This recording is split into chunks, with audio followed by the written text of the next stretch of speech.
Magandang hapon po sa lahat. Tayo nagbabalik dito sa ating YouTube channel. Ayan, Samuel Soriano TV 29 po. At magandang hapon po Luzon, Visayas, Mindanao, kung saan kayong panig ng mundo po. Maraming salamat po sa subscribe dito sa aking channel. Yung mga nanonood po, maraming salamat po. Kung hindi nyo pa nakasubscribe dito sa aking YouTube channel, pakipindot naman po ang ating notification bell para ma-update kayo doon sa aking latest po na gagawin pang mga video. Ayan po, at saka like and share din. Ayan, magandang hapon po sa lahat ng kolektor Luzon, Visayas, Mindanao po. Ayan, nagbabalik dito sa ating channel. Meron tayong pag-uusapan na naman po dito sa ating harap na barya. Ayan, barya 50 forint. Ayan po, ng Hungary. Ayan, napakahirap. Hungary coins 1977 po. Ayan, 1977.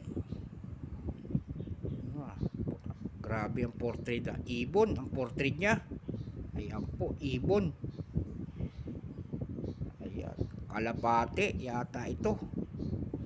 Masarap siguro tagitin kalapate na to. Ayan, nakatayo sa puno ng kahoy or agila. Kasi ang haba ng kuko, kahit sa picture agila to kasi ang haba ng mga kuko. Ayan po, bago tayo magsimula sa ating talakayan, na ito po ay ating kilalanin muna. Ayan, issue Hungary. Ayan, period Republic 1989 up to date. Ayan po, type standard circulation coins, years. Ayan, 1992 hanggang 2011 po ang kanyang value, 50 forint. Ayan po, currency foreign po. Ayan, composition copper nickel. Mayroon po itong bigat na 7.6 grams. Mayroon naman po itong habang 27.4 mm. Mayroon pong kapal na 1.7 mm. Shape, syempre round. Orientation, middle alignment, number N-808. Reference number KM-697. Ayan po. Year 1997 po ito. Tatlong variety po ang ginawa nila dito sa coins ng Hungary.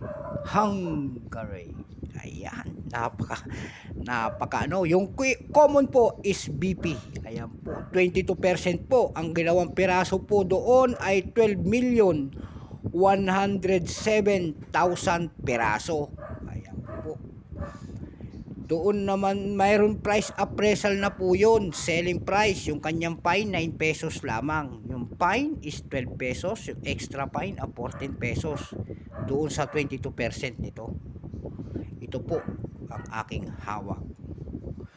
Dako naman tayo doon sa 1997 BP NSET.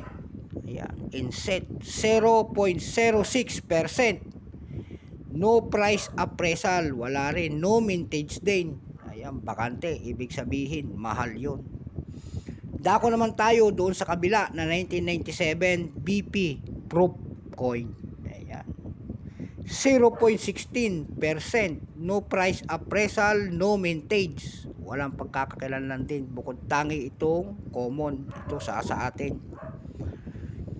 Ayan, para maliwanagan tayo sa mga foreign na to. Ayan po. Kaya ako dumako kaagad doon sa ating numista.com para magtingin-tingin at magmasid para makita ko ang kanyang presyo doon. At doon naman sa aking sasaliksik sa kanyang presyo tungkol sa agila na to, ayan po sa kanyang likod, mayroon pong $8 doon sa numista na nagbebenta po at saka $5. Ayan, ganyan siya katindi yung agila na yan. Yan lang ang siguro ang bibilin. Kaya $8 na. Kaya dumako uli ako doon sa ebay.com po, sa pangalawang site ng ating pangdaigdigan presyo. Ayan po. Doon ko nakita po may nagbebenta doon na $9.99. Ayan. Mayroon din pong $12.93. Ayan po. At saka mataas, pinakamataas na nakita ko doon ay yung $43. Ayan ha. Hindi po yung mga prop coin at saka BSP set. Ito yon. Kasi nasa set yon yung mga ano nito, yung mga iba. Ibig sabihin, nakalagay sa mga set.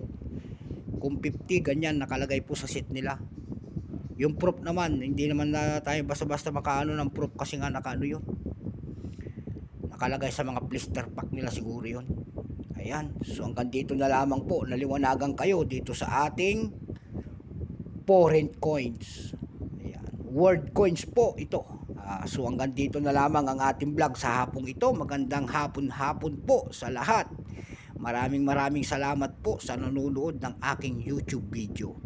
Lalo na po ang ating mga naka-subscribe. Thank you po sa lahat at sa mga nanonood pa. Maraming salamat din po Luzon, Visayas, Mindanao, kung saan kayong panig ng mundo po. Bye bye.